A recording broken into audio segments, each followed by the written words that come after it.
Hey there, I'm Braxton Booker, a reporter with NPR. Now, I've covered my fair share of natural disasters over the years, but I've never had to do so in the midst of a pandemic.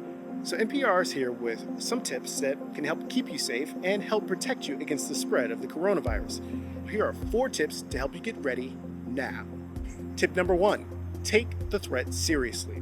Storms are becoming more powerful, and wildfires are becoming bigger and harder to contain.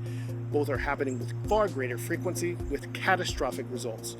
And looming large over all of this now is the coronavirus, and that's putting additional strain on disaster preparedness and response.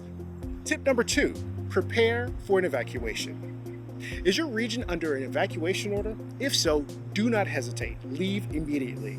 If you can, booking a hotel or a motel outside the evacuation zone may be your best option.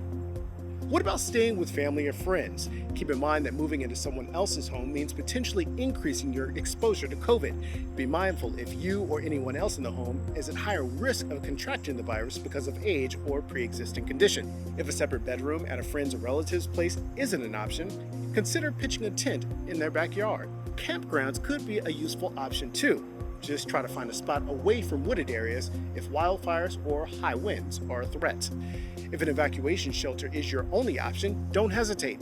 At some point, the imminent danger of fire or storm outweighs the precautions we live under with the virus.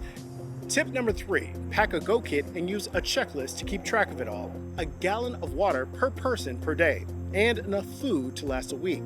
A full tank of gas if you have a car. Spare keys.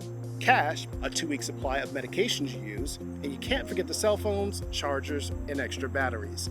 Now, last and certainly not least, important documents. Things like IDs, bank numbers, credit card information, insurance policies, important phone numbers, and proof of home ownership or a lease agreement. Tip number 4: know when to stay and know when to go.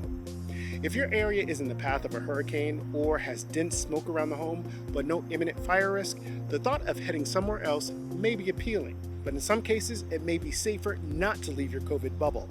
You have to evaluate the big picture, and if you're under an evacuation order, you need to leave.